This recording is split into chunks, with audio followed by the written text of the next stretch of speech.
perfect mess is my perfect mess.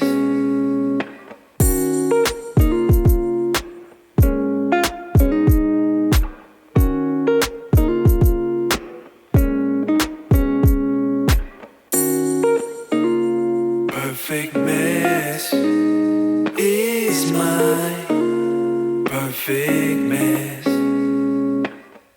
What's going on, everybody? This is Ray Molina, and welcome to the Perfect Mess podcast. This is episode 26. If the sound's a little different, I've relocated to a new place, so I'm still in the process of setting up my mics, my whole studio setup. So that's kind of in limbo right now. But I'm recording everything directly into my MacBook, so I don't have a microphone. I'm going right to the video and right to my recording software. Anyways, I had this big spiel that I was going to give you guys. I have my phone here. I was going to, jot down a bunch of notes to talk about what I'm about to talk about. And I'm sure if you've seen the cover for this episode of the podcast, you're probably wondering what it means.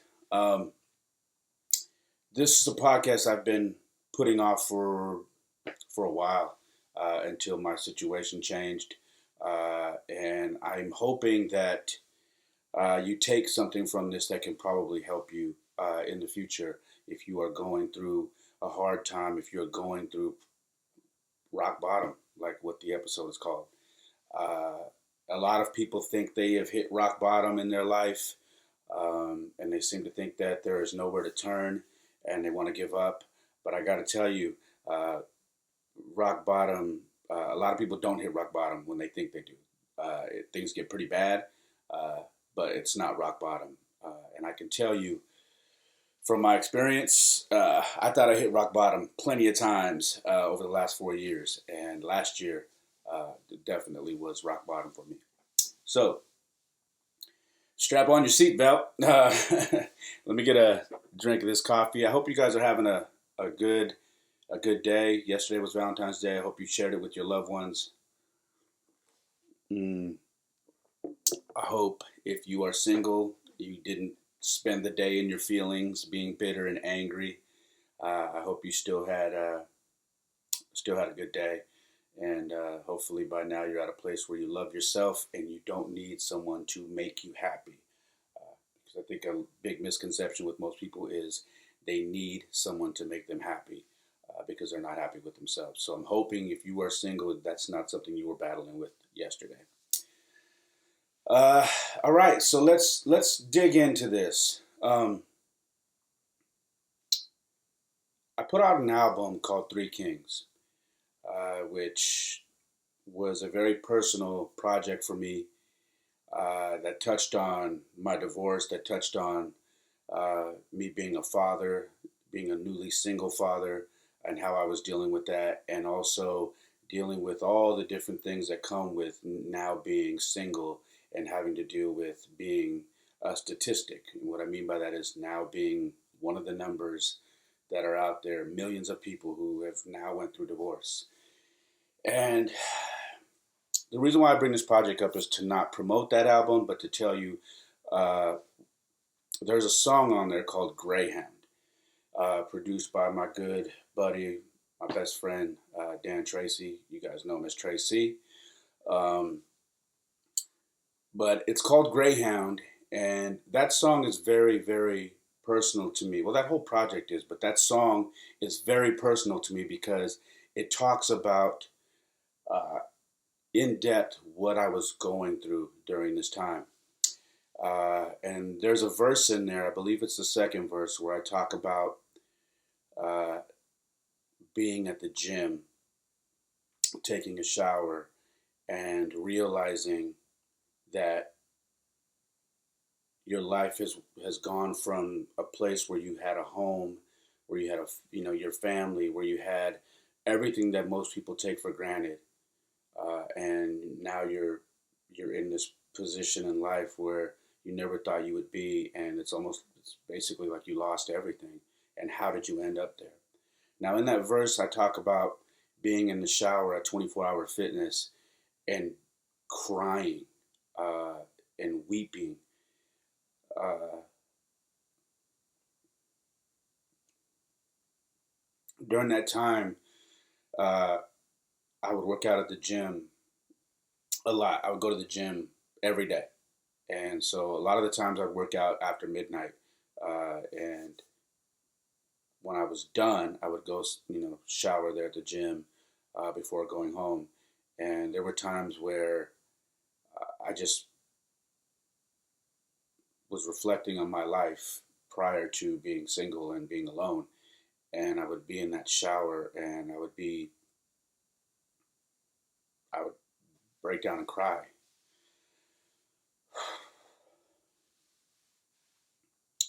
I would cry because I had a hard time dealing with where my life was. I had a hard time accepting that my life was so good at one point, and without me having an opportunity to fix whatever was wrong, it was just taken from me. And unfortunately, I was left to kind of figure it out. And I would be in that shower and I would cry. And I remember feeling like I was in jail, man. I remember feeling like, because the stalls, the way they're set up, there's showers set up to where there's only a glass, that you can't see through that separates you. And I remember being in there and other men being in the shower. And I remember holding my mouth because I didn't want no one to hear me crying. Because I wasn't just crying. I was like, my body was hurting and I was covering my mouth so I didn't make a sound. Um,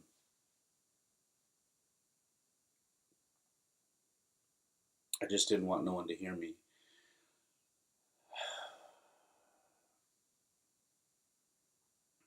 It was very hard for me during that time to stay focused on my life, to stay focused on being a father, and to stay focused on trying to continue to move forward and telling myself that, hey, keep doing what you're doing. You're going to push through. You're going to make it.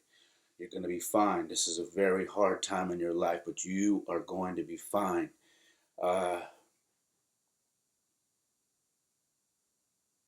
I remember uh, that time and being like, I'm going to be okay.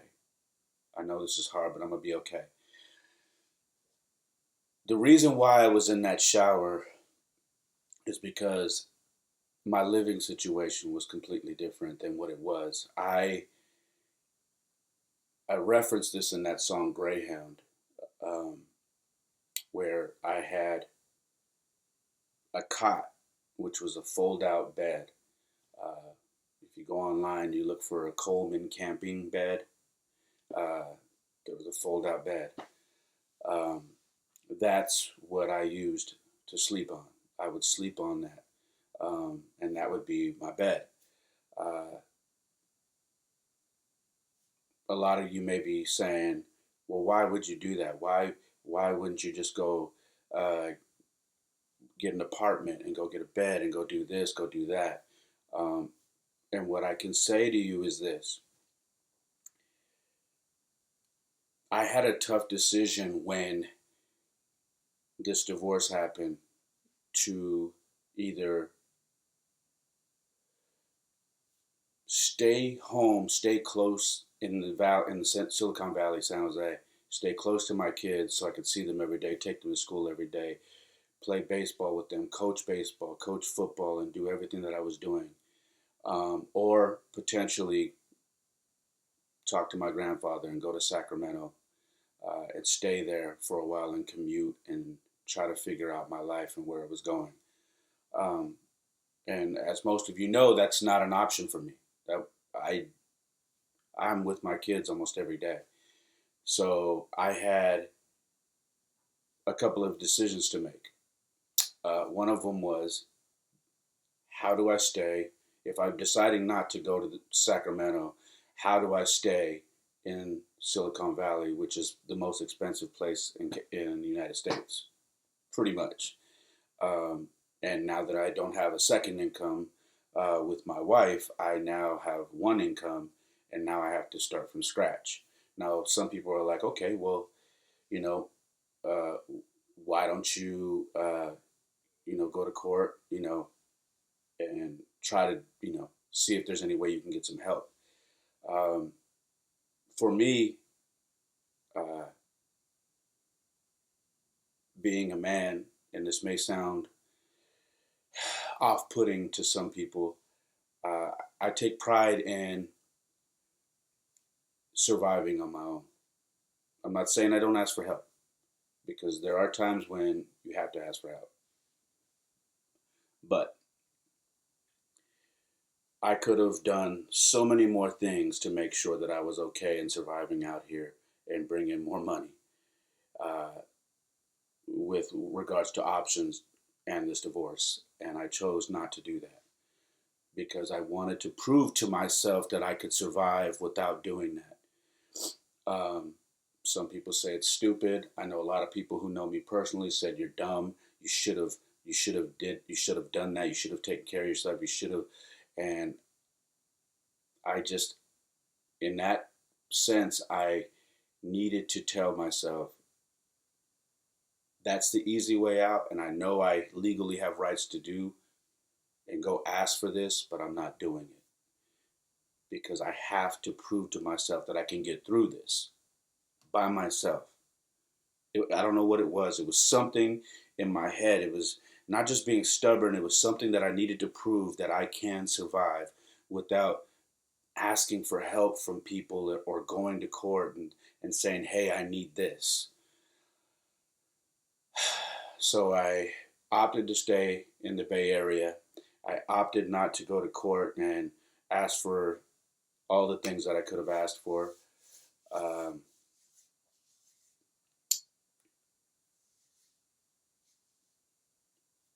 we did go to court, and I asked for something minimal,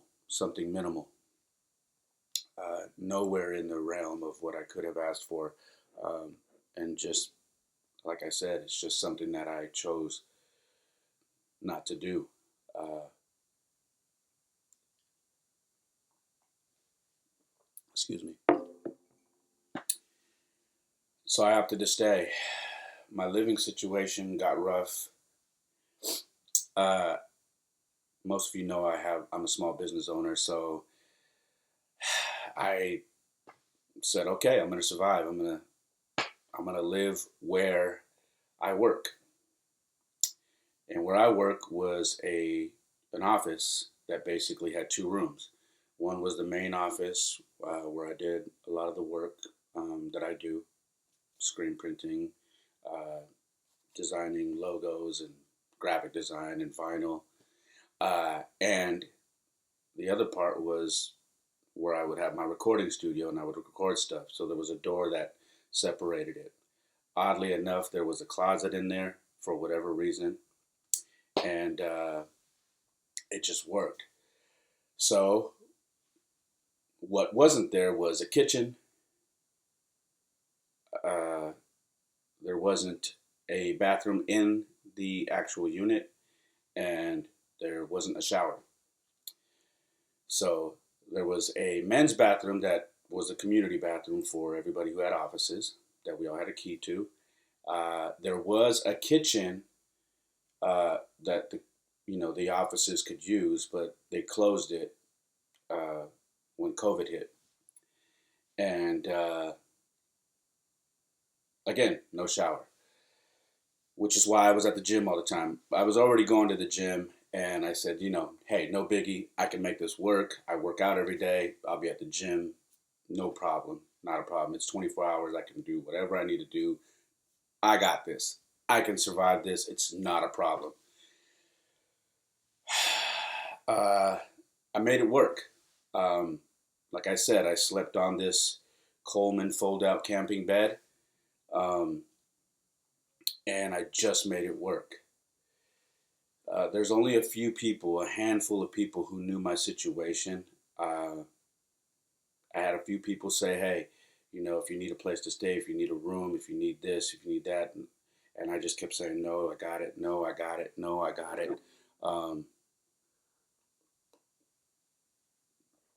it was something that I needed to go through, because I knew that there was something I need a message, or there was some growth that I needed to experience. There was something that I needed to learn from this experience to make me better, so I can become the person that I am today and who I continue to grow through every day. Uh, Sounds great, right? Everything's going smooth. I'm surviving. You know, I'm making it work. Uh, this is where things get really difficult, where things change, and where to be honest with you, I had a breaking point to where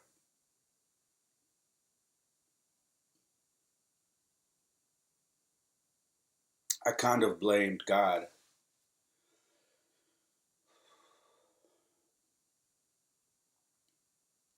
because I have spent, the last 4 years trying to get better and using my life to help other people, um, you know, by doing stuff with my church, doing stuff with kids, and doing the after school program I was doing, volunteering, mentoring kids, giving to the homeless, not only with my church, but with my kids, and taking the kids that I coach out there to give them this foundation of learning to help people in need.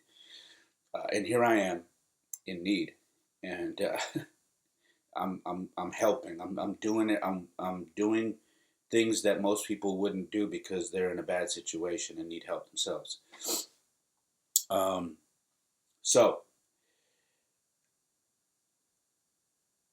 uh, I have everything figured out, and COVID hits,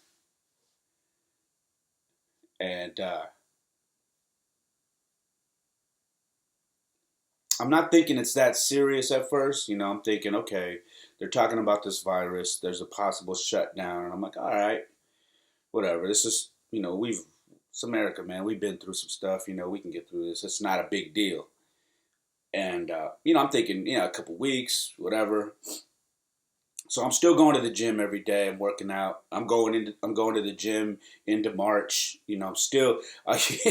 People are messaging me like, "Yo, why are you at the gym?" Like, that's very dangerous right now because they're talking about the gyms are super spreaders. And I'm like, until they close the gym down, I'm gonna keep going, man. This thing doesn't scare me. You see my shirt? It says faith and facts over fear. That's how I live my life. Uh, so I'm at the gym. I'm masked up, wearing my mask while I'm working out. Everything's still open. The showers are open. The pool's open. Basketball, everything's still open.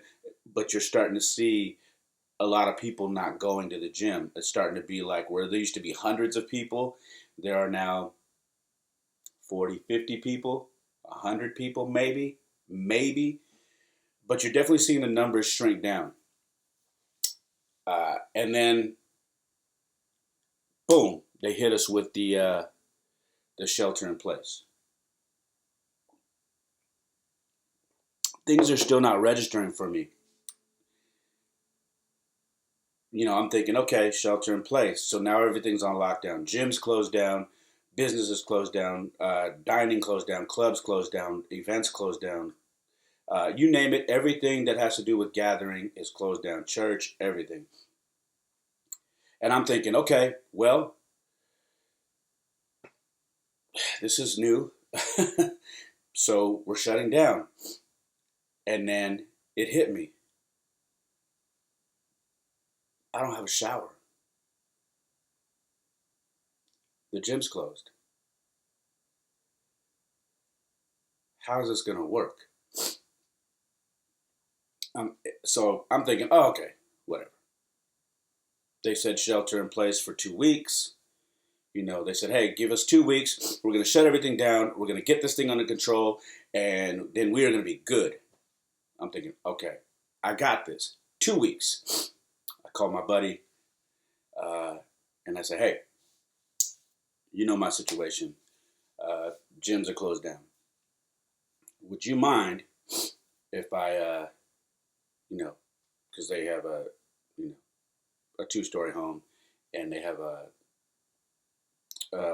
bathroom downstairs that had a shower. I said, hey, would you mind if a few times a week I could stop by and shower up there, until this shelter in place is done, and then I can get back to normal.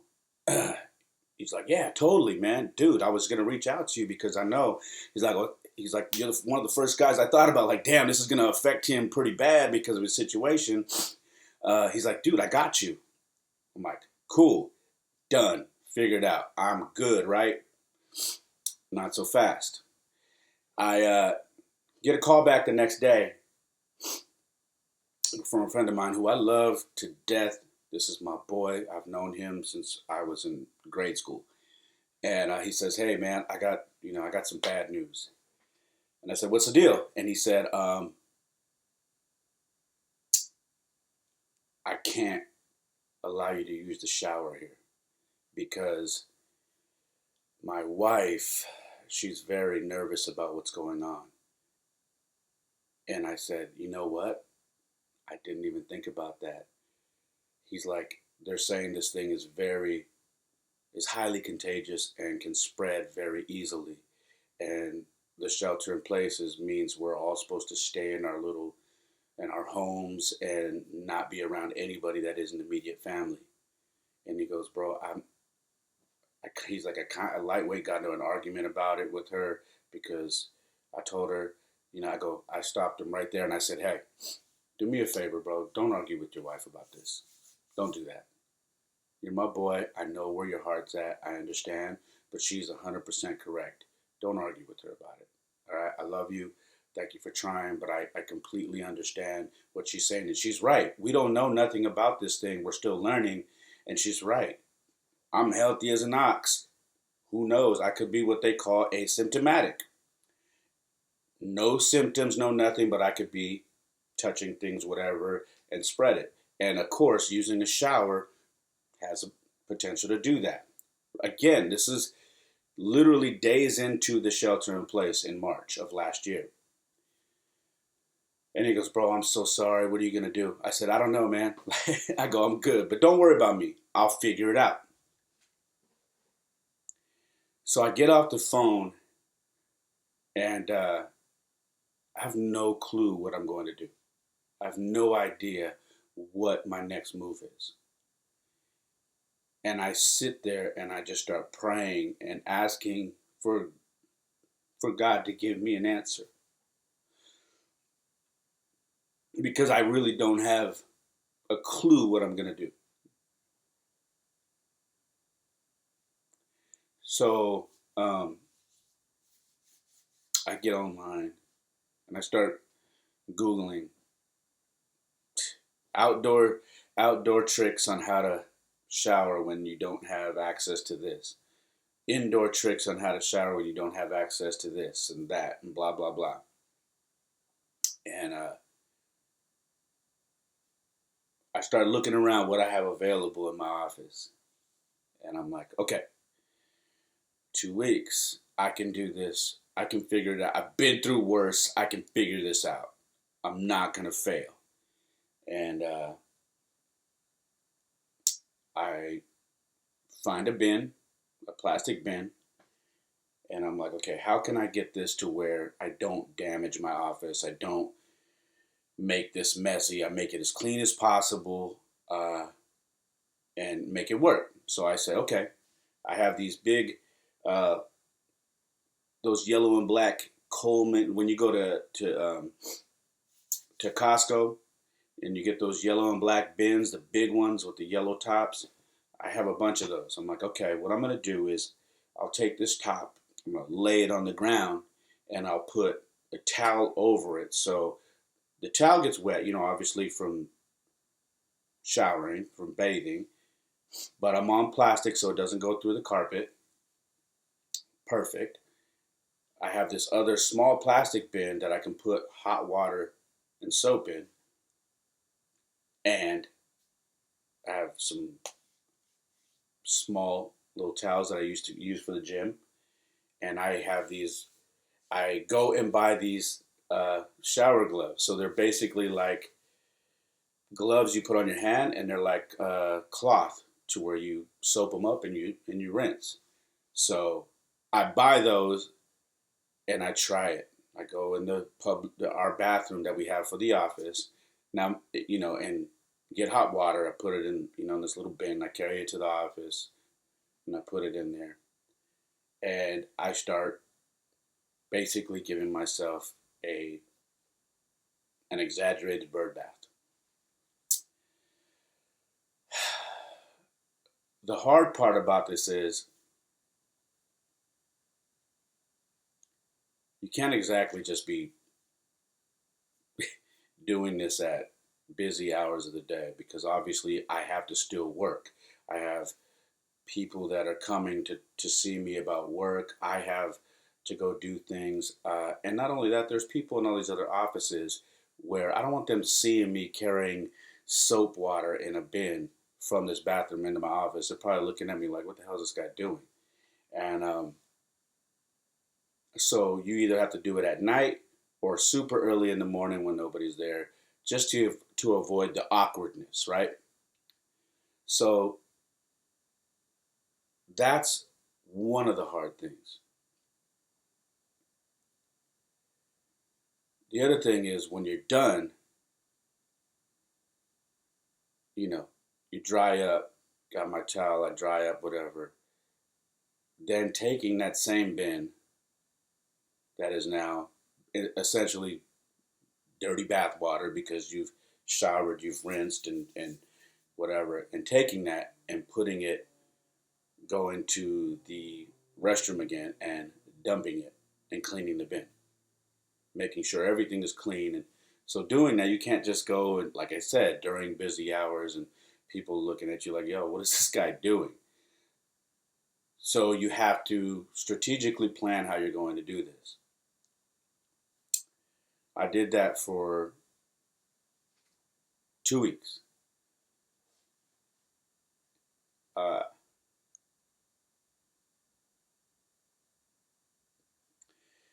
and then they said,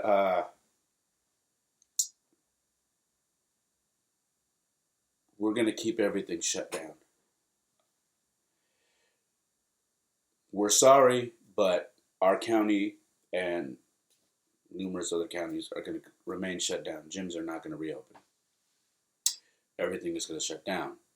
Churches, live events. By this time, I mean we're in 2021 now. We know how last year went, especially if you're in California. Everything remained closed down. When we got that message, I literally I crashed and burned. I broke down because I knew that I was going to have to do this for an extended period of time now. I knew that I was going to have to power through this because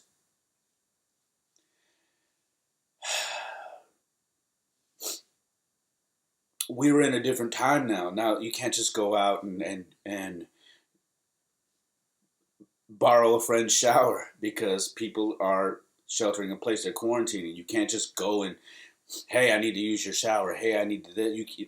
Everybody's like this now. Everybody's wearing masks. Everybody's afraid of germs. Everybody's afraid to touch each other. Everybody's afraid to shake hands. Everybody's walking around with sanitizer. They're wiping things down before they touch it. The last thing someone wants to do is have somebody over at their house using a shower. And everything is shut down indefinitely now. And this is the time where I I broke down and I said, you know, what do you want from me? I was talking to God. Why? Why is this happening to me? What is going on? What did I do so wrong that you are making me go through this? And it wasn't that he was making me go through this.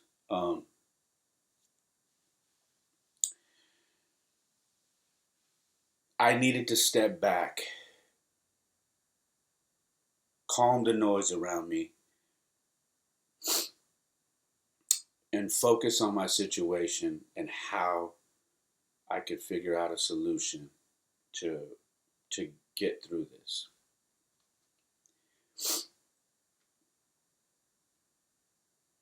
I prayed, I prayed, I prayed for the entire year. I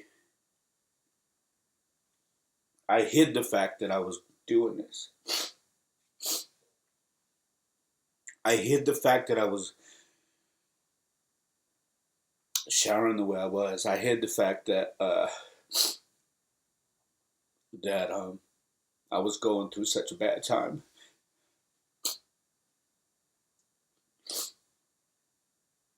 Uh, a lot of you know that during that time that obviously the way I'm living, I couldn't have my kids stay the night. Where are they gonna stay? So it's crazy because I get a lot of people to say, "Man, you're an amazing father. You're an amazing dad. Like, look at you with your kids every day. What you do. You set the bar really high for dads." And what they weren't realizing was I was going through all of that. What I'm telling you during that time, um, and I never showed any cracks. I never showed any flaws. I never showed that I was struggling. I never showed that I was fucking rock bottom, man. I was down. I was fucking down and out. I'm sorry for my language, but I was gone. I was at my lowest point, and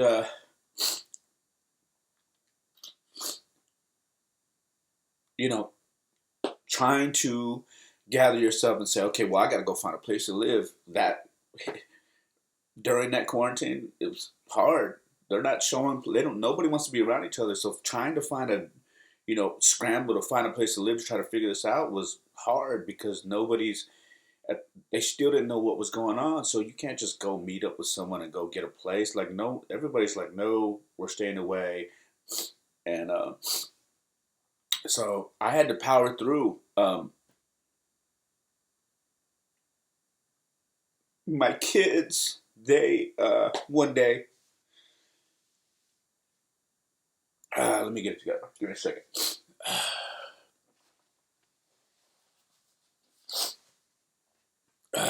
My kids one day said, "Dad, um, how are you working out? I mean, how are you working out, and how are you showering?" Because they would come, and mind you, we're still homeschooled. We started homeschooling. We had to learn how to homeschool, so uh, they would come to my office, and I would work, and they would homeschool. And then, my kids are getting older, so they started putting two and two together. Like, hey, Dad, the gyms are closed. How are you working out? I'm like, well, I got my kettlebells, I got, my bands, and I got, and I go running every day, and you know, I got little things to keep me going. So they said, right, Dad, where do you shower?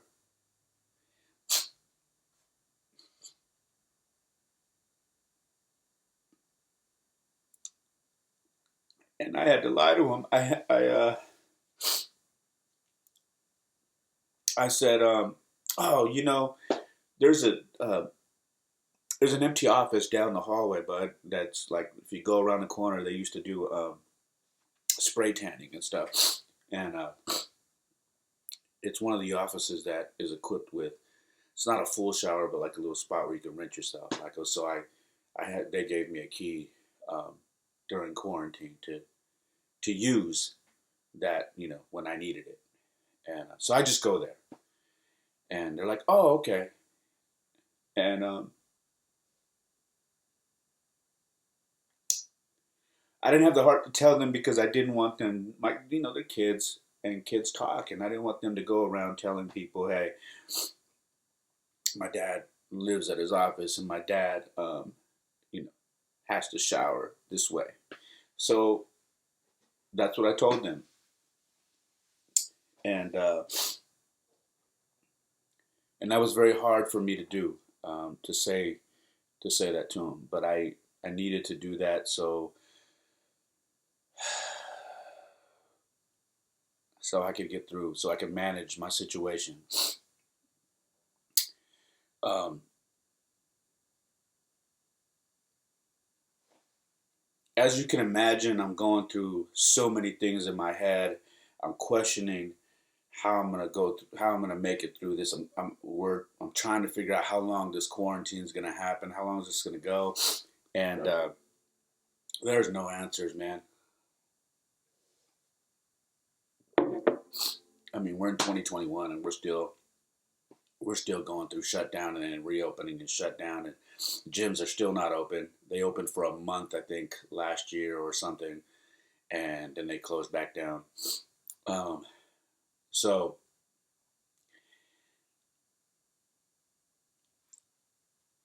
I'm listening to this podcast of a guy that I follow, Andy Frisella, who uh, who owns a business called First Form, and he has this program called 75 Hard, and I started doing some research, and I'm like, I need something that's going to get me out of my head, out of my feelings, and fully focused to become who I envision here, who I am. And 75 Hard is this. It's not a challenge. It's a program that trains you to be mentally strong and to get physically fit. And I dive in because I need to take my focus off what I'm going through. This 75 Hard, if you listen to my podcast, if you're familiar, I've talked about it numerous times, but you work out twice a day. You do an outdoor workout and an indoor workout. It doesn't matter what the weather is, you work out, period. And you pick a diet, you stick to a diet, you drink a gallon of water every day, you read 10 pages of a self improvement book, whatever, something that's going to make you better. You take a progress picture, you do all these things, right? For 75 days straight. And if you fail, on down to forgetting to take your progress picture or having a cheat meal or failing on your diet or whatever it is, um, you start from day one. So I said, okay, I'm going to do this. So I believe I started it March 18th or March 19th, and I dove right in. Now, as you can imagine, working out twice a day, you have to shower. You have to shower every day because you're sweating a lot. You're doing an indoor workout, which is, you know, tough. And then you're going outside, you're doing another workout. And there were times where it was super hot, or there was times that it was raining and very cold. And so I needed to shower every day, make sure that I did every day. Because I still had to work, I still had to pick up my kids every day, I still had to function. And obviously you can't be doing that and reeking, smelling like you don't take care of yourself, like you have bad hygiene. So it was a test. It was a test for me to really get better, and to get out of my head and to see how mentally strong I was. And I dove right into it. Um, During that time, I learned a lot about myself. I learned that I'm stronger than I ever thought I could be. I learned that there isn't a situation that I can't be presented with and that I can't overcome. I learned that your circumstances don't make you, and they will only break you if you give up.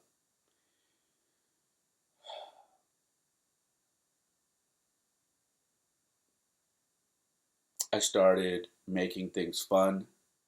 I started involving my kids in my workouts. If you follow me on Instagram, you see that I would take my kids running with me. You see that I would take them to go do workouts with me, and they started to enjoy themselves and started to really learn about fitness and learning about taking care of themselves and eating right and doing certain things. And I started to try to make this journey fun. During that time, I was still going out, donating old clothes and everything to the homeless. I was still going around with my kids, feeding some of the homeless and taking my kids and teaching them these lessons. I was still mentoring. I was still coaching. I was still hiking. I was still taking the group of kids with me and my kids hiking and teaching them how to hike. I was doing everything that you can imagine, along with still working every day and putting in the work. I was still going to church. At this point, we're going through church on Zoom. So I was going to church every Wednesday on Zoom for my midweek, and then doing Sunday church on YouTube and Facebook and whatnot. So I continued to do all these things, and kept out of my head. And that program, 75 Hard, helped me do that. I uh, I had friends that knew me. Like I told you, I had a small group of friends that knew my situation.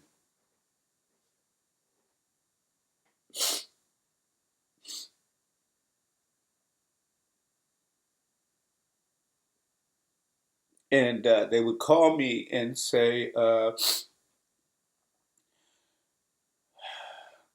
"Bro, you inspire me so much because I look at your Instagram and I see what you do every day, and I know that the people replying to you and leaving messages and comments and sharing your videos don't even know the magnitude of what you're going through." And I know the backstory, and I'm wake up every day and I'm like blown away because I know what you're doing every day. I know how you're living. I know how hard it is every day to do the simple things that we take for granted, like getting up in the morning and just being able to hop out of bed and jump in the shower and get your day started and have your coffee. I know that simple routine is not simple for you. I know it's harder for you. Yet you do it every day, and you go above and beyond every day.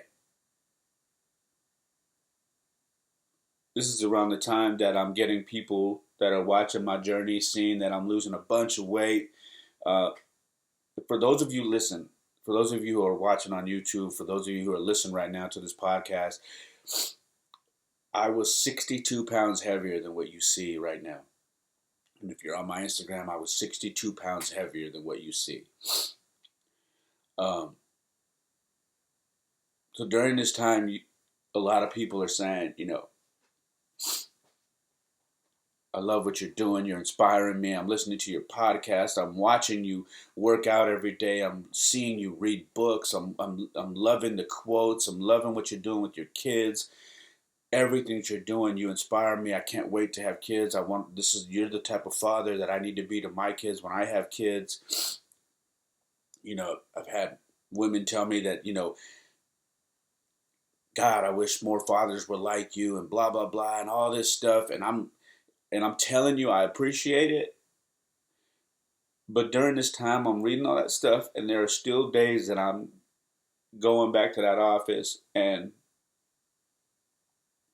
I have my moments where I break down because I'm like, these people have no idea what I'm going through. They have no clue. None.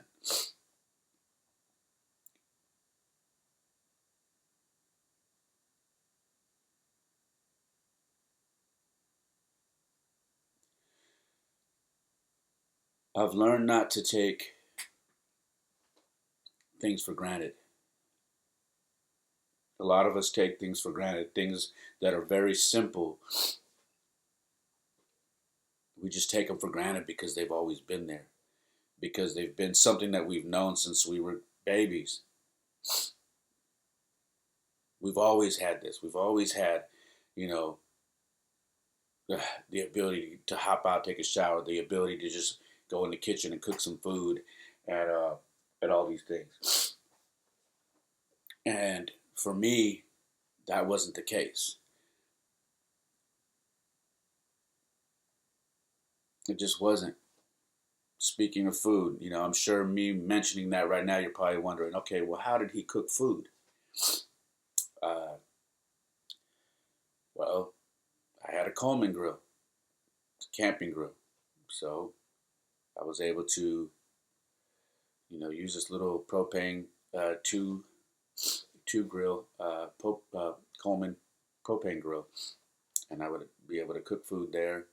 And a lot of people who are hearing this for the first time and used to see me post pictures of meal prepping and whatnot, I would cook my food on this Coleman camping grill, camping up stove, and I bought a bunch of meal prep trays, and I would make my food and put them in these prep trays. And I had this, office refrigerator in my office. Um, that was a mini fridge, but it still had a freezer, and it was like it was bigger than the cube refrigerators, but still not a full refrigerator. And I would just store all my meal preps in this refrigerator. I'd make like 15, 20 meals and just have them in there so they were always prepped. So I would cook everything on this grill and have everything there.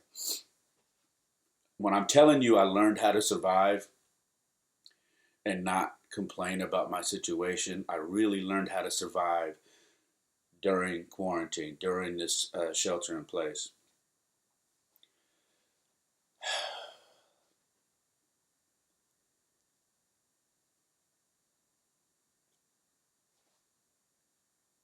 There are a lot of people who took last year and said, this was the worst year of my life.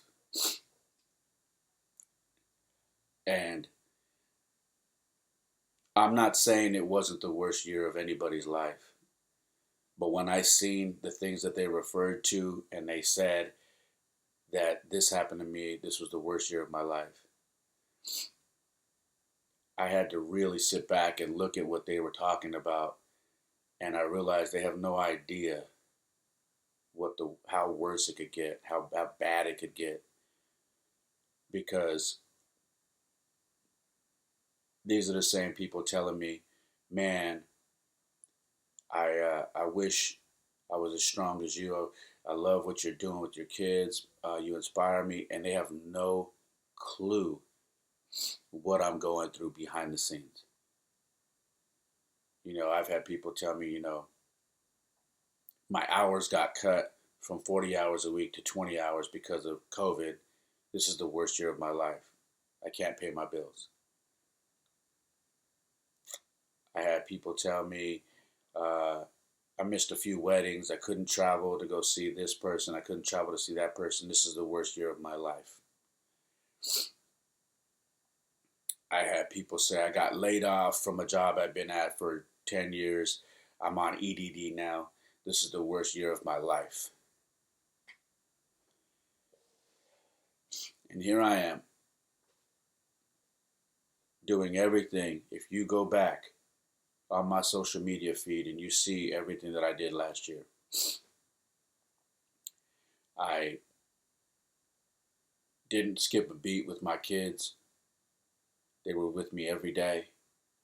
I trained them. I continued to coach them. We continued to do things. We continued to live. We hiked. We played ball. We ran. I trained my kids on running, how to run the mile, how to run more than a mile. By the end of the year last year, they were running the mile by themselves without me. I trained them how to do so many other things. They've gotten really great at being hikers. And basically, when we go hiking, they lead the way. I taught them to read adult books. So we started this thing where I would pick their books 250-page books, 300-page books, and they would have to read it, and they would have to report to me every day on what they read. Uh, and then they got to a point where they would pick the book that they want and they would read it.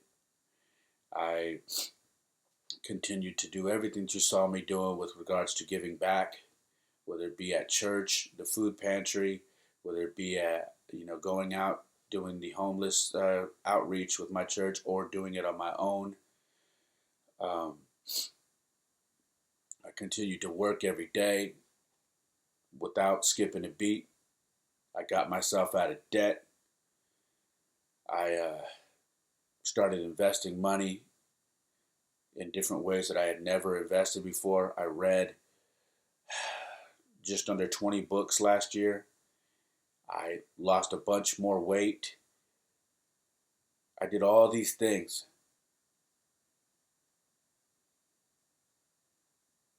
And it was not the worst year of my life.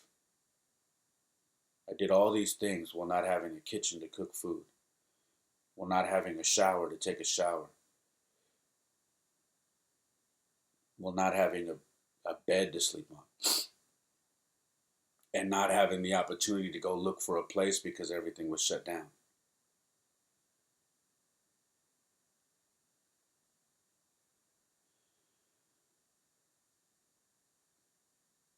What I want everybody to take from this is this. If you're watching on YouTube right now, you probably see I'm in a room now. There's my weights are set up behind me now. A couple of closets behind me. What you don't see over to the right of me is my bed. I've got a full bed now. To the left of me is a bathroom with a shower. On the other side of this wall is a living room with a kitchen, a full refrigerator. I've got TV, got cable, got you name it. I've got a home now.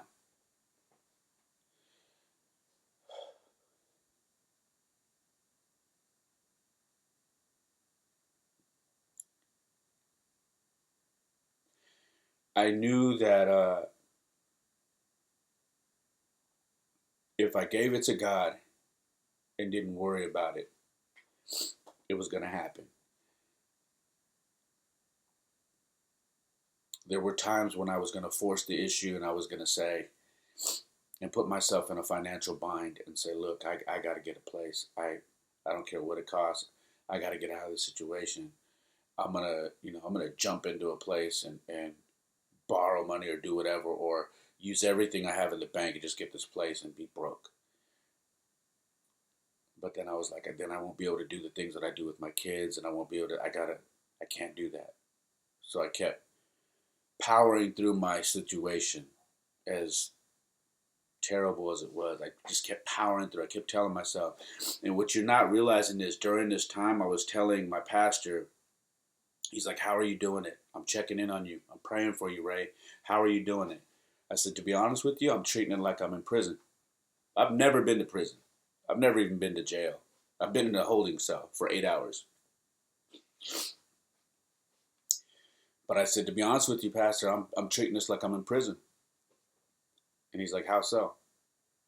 I said, because I wake up every day. I work out. I just train, not just physically, but mentally. I read every day and I train. I make sure I sweat every day. Then I shower the way I shower. I eat my meal prep. I go get my kids. I homeschool them. Then we go train again. And then by the time I drop them off at home, so they get their rest, I maybe take a nap or something later at night, and then I go at night and I work to make extra money. As if there's such a thing called extra money in the Bay Area. There really isn't. So at night, I hop in my car and I do Uber and Lyft to make sure that there's extra money, so to say, in the bank for a rainy day. And I would do that until 2, 3 in the morning. And then I would wake up at 7 o'clock a.m.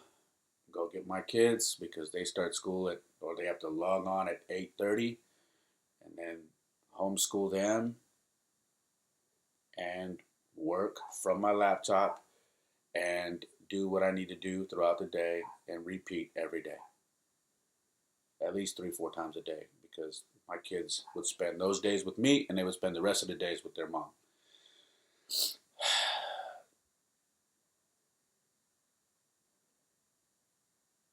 I learned so much about myself during this time that I could do anything.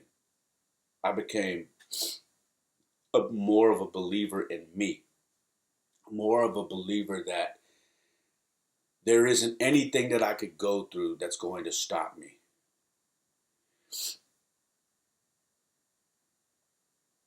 I don't like excuses. I don't like people who make excuses. I don't like people who complain every day. I don't like people who complain and don't have solutions. I don't like people who come to me and say certain things and then I say, okay, well, how are we going to fix it? And they don't have an answer. I don't like people who look at their situation and say, woe is me. I don't like people who play the victim. I don't like people who are always looking for a handout. I don't. Me and those people, we butt heads, and I'd much rather not have those people around me. That got stronger. Those feelings got stronger last year going through COVID and going through what I was going through. Like I told you, I powered through and I said, I'm going to wait. God's going to give me a sign. God's going to tell me when it's time for me to move, when my lesson is done. And lo and behold, I'm having a conversation one night uh, with the parents of somebody that I've been coaching for a long time, and they happen to have a place that was newly opened up for rent because someone kind of bailed on them.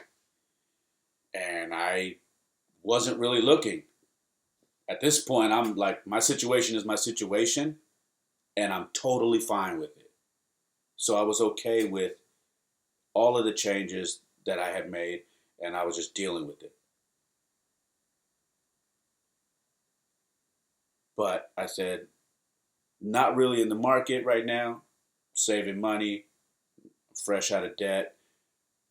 All I have is a car payment. I'm really just trying to focus on staying ahead. But I said, you know what? Let me go look at it. Who knows? Came and looked at it. I brought my kids, and my kids fell in love with it.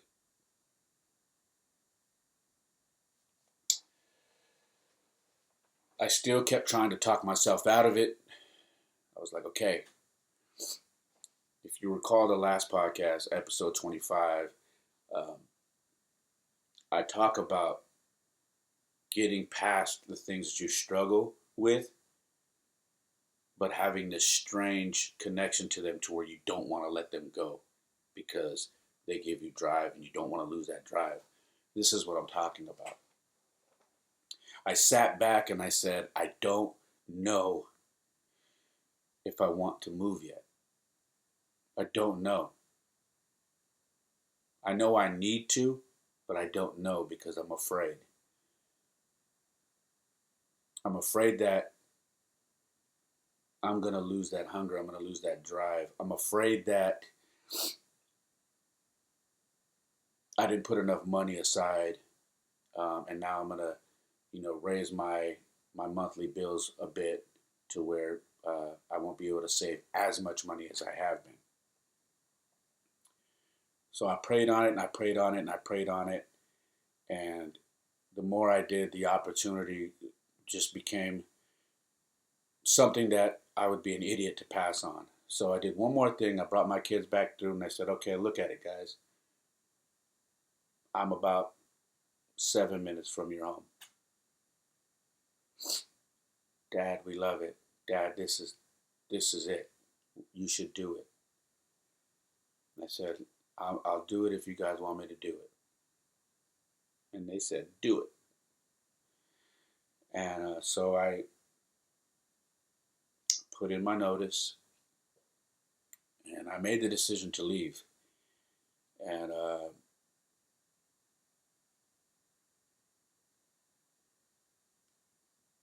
I've spent some time looking around that office after I've been gutting it out and cleaning stuff up and getting things out of there. And it's weird, man. I have this strong bond with that place. I was there for almost 4 years, um, and living the way I told you. The last year being the toughest because of COVID. But I got so used to living that way and bettering my life, becoming a minimalist, and realizing I don't need a whole lot to make me happy. As long as I take care of my kids and give them what they need, I personally don't need a whole lot. I got used to it. I trained myself. I got mentally strong.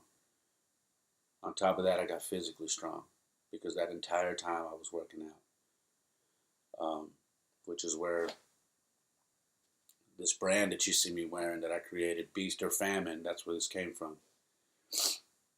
During COVID,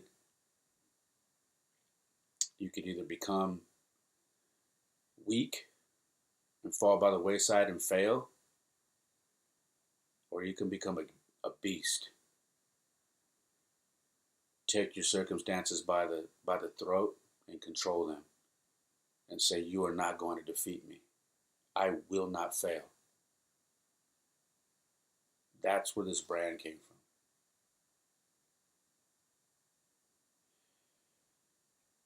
Since moving in here, my kids have,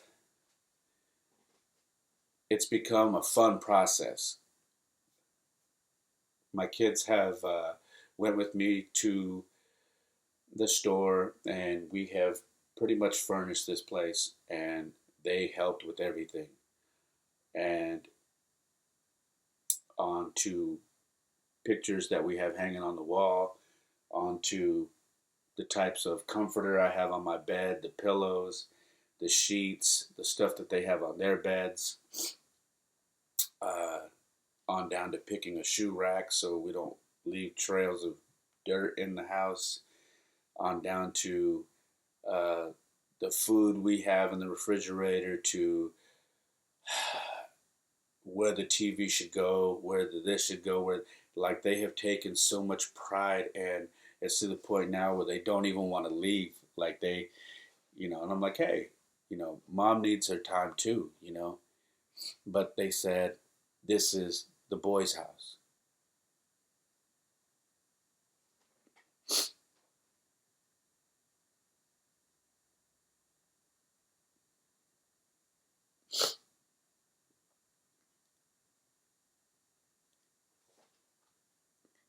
For for 4 years,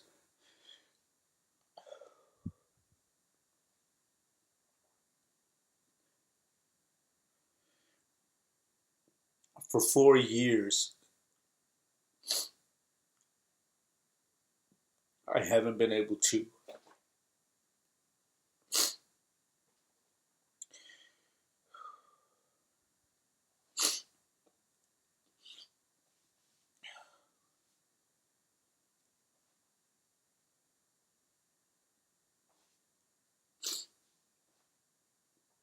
For 4 years, I haven't been able to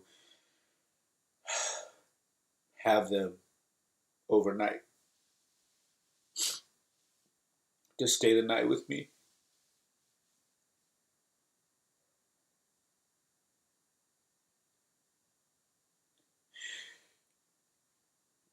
The first night that they stayed with me, um,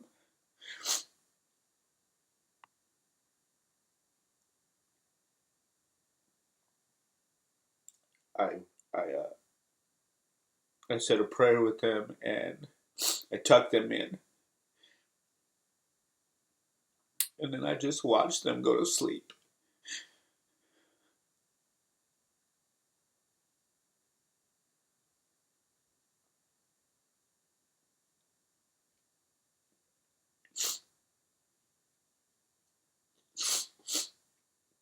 So many people take stuff like that for granted, and I've learned not to take those things for granted.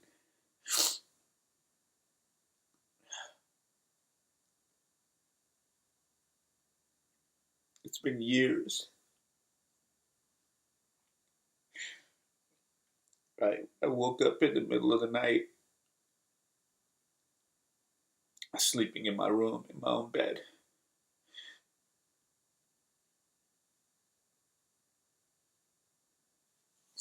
And I look to my left and my right, and they're both in my bed. And they're cuddled up to me asleep.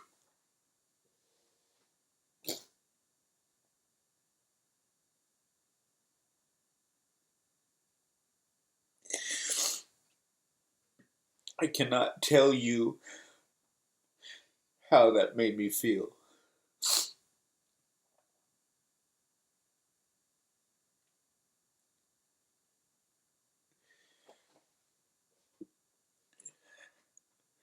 I haven't felt that in so long. I thanked God. I immediately said, "Thank you so much. Thank you. I needed I needed that." Again, these are things that people take for granted every day. They take for granted that their kids can just wake up and run and jump in their bed and lay with them. And I took that for granted for a long time. And after 4 years, going through a divorce and living alone and trying to adapt to my situation and then dealing with COVID and having to adjust and survive and make it work. Having that moment was so special to me, and I'm so thankful. And a lot of people probably think, would you change it if you could go back? Would you change anything? And I wouldn't. I wouldn't change nothing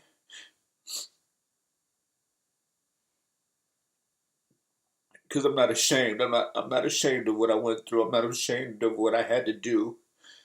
I'm not ashamed of the sacrifices I had to make to get through and to power through. My life was so different.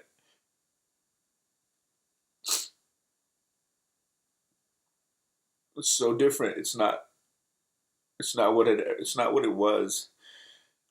People who've known me for years, they don't know who I am now. They don't know the person I am today. They don't. If you run into someone and says, "Oh man, I've known Ray his whole life," they don't know me since my divorce. If I haven't talked to those people and spent time with them since my divorce, then they have no idea who I am now. I can confidently say that because I'm not the same person. I'm a different person. I don't have the same outlook on life. I don't view things the way most people do anymore. And I just don't. I would never go back and change anything. I am very proud of the things that I had to do to survive and make it through and get to where I am today.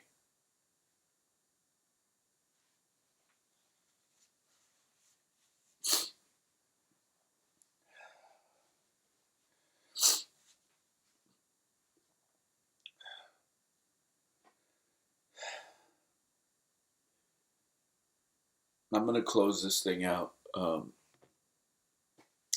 because I got to go play some baseball. I got to coach my kids. But if you take anything from this, from me,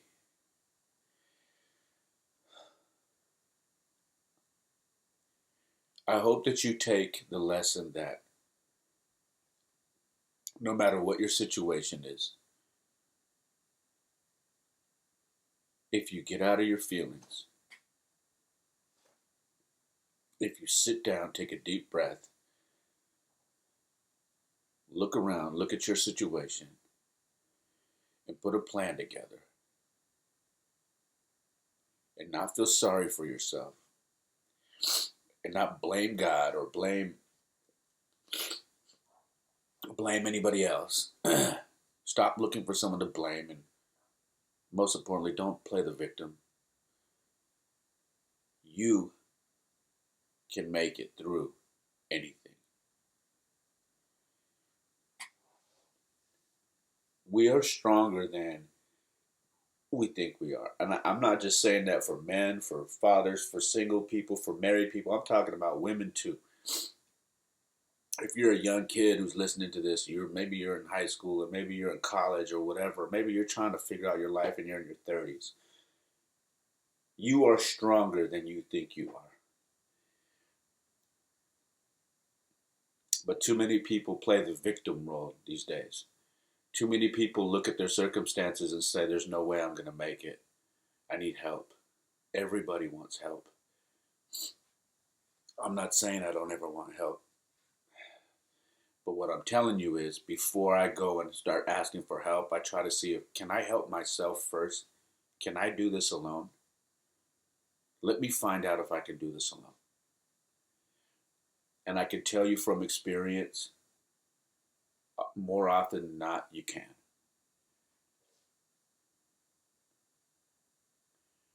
I teach my kids, and I've been teaching my kids this from when they were going to daycare. And I'm not exaggerating. When they were going to daycare, I teach them that nobody in this world is going to give you anything. Nobody owes you a chance. Nobody owes you anything.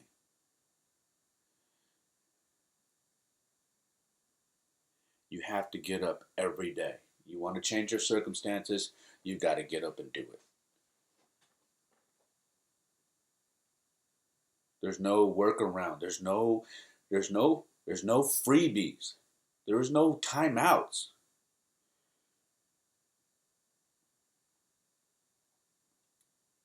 You have to get up, get out of your feelings, and do the work. If you're listening to this and you're thinking, gosh, man, I thought my situation was bad. What the hell?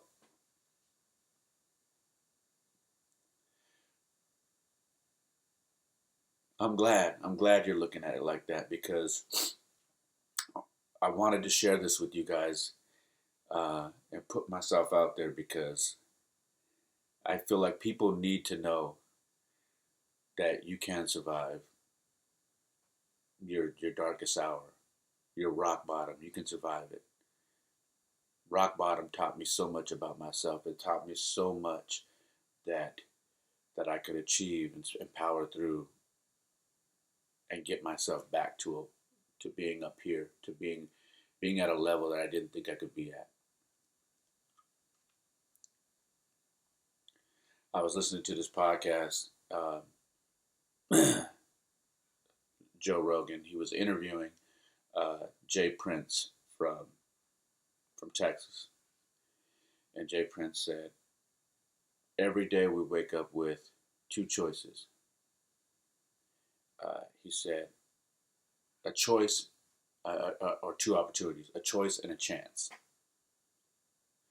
You have the choice to give up. You have the choice to make a bad decision and do something bad to end up in jail, or just to give up on life. Or you have a chance to improve your life, a chance to get better, a chance to look at everything and say, this isn't my forever. I can fix this." Again, he said you wake up with two options, a choice and a chance. And man, is that true. Every day I woke up, I had a chance to get better. And I did it. And every morning I woke up with a choice to give up or to fight like hell. And I fought like hell.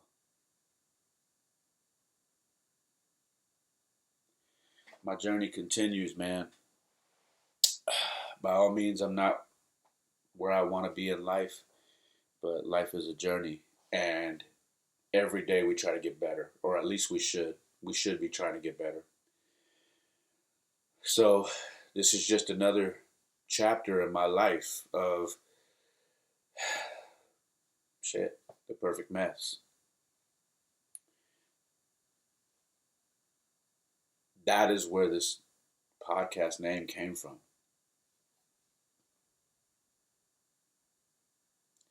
It came from looking at my life and saying, how am I doing so many things that are so positive, so positive, so positive, and my life is a mess because I got mentally strong and then I got physically strong. And those things combined, and I got spiritually strong by giving myself to God and saying, I'm done driving the car, I'm going to let you drive because I tried.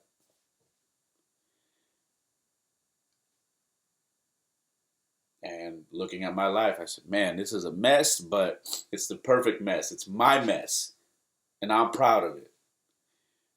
And every day is a journey. Every day is another chapter. Every day is another podcast. So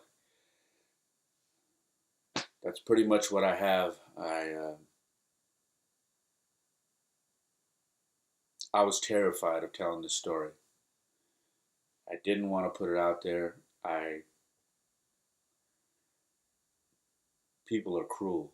You know what I mean? People take things that people share with the public and they just do cruel shit to people. And I live my life as an open book,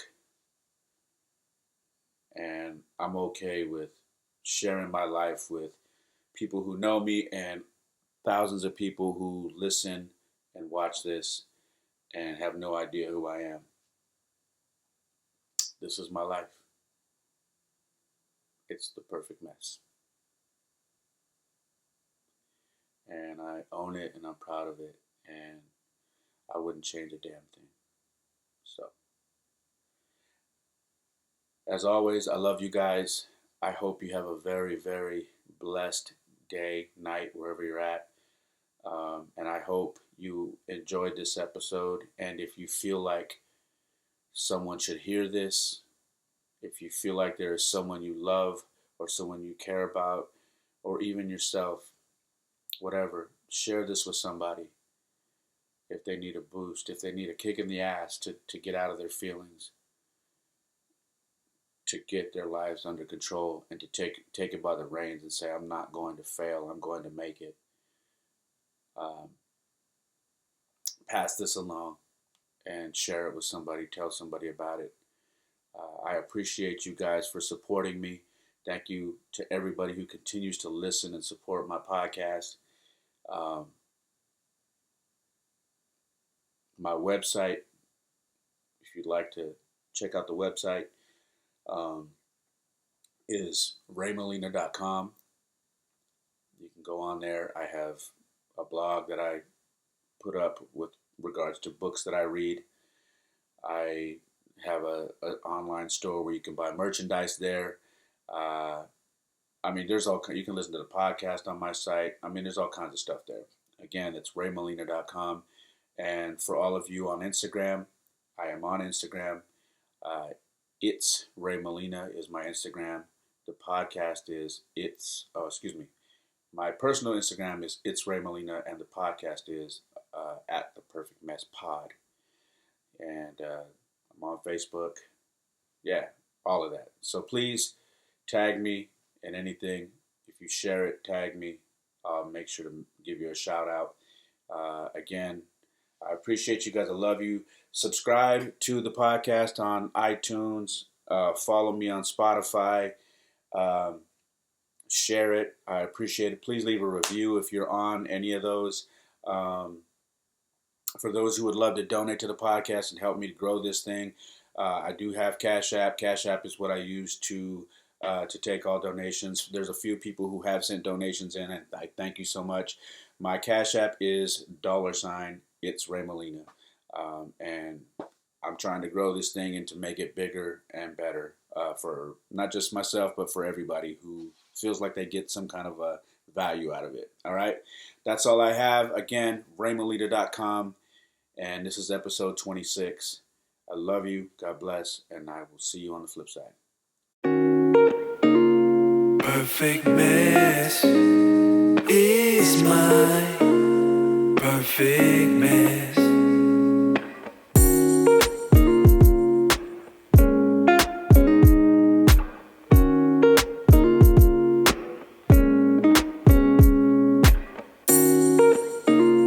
Perfect mess is my perfect mess.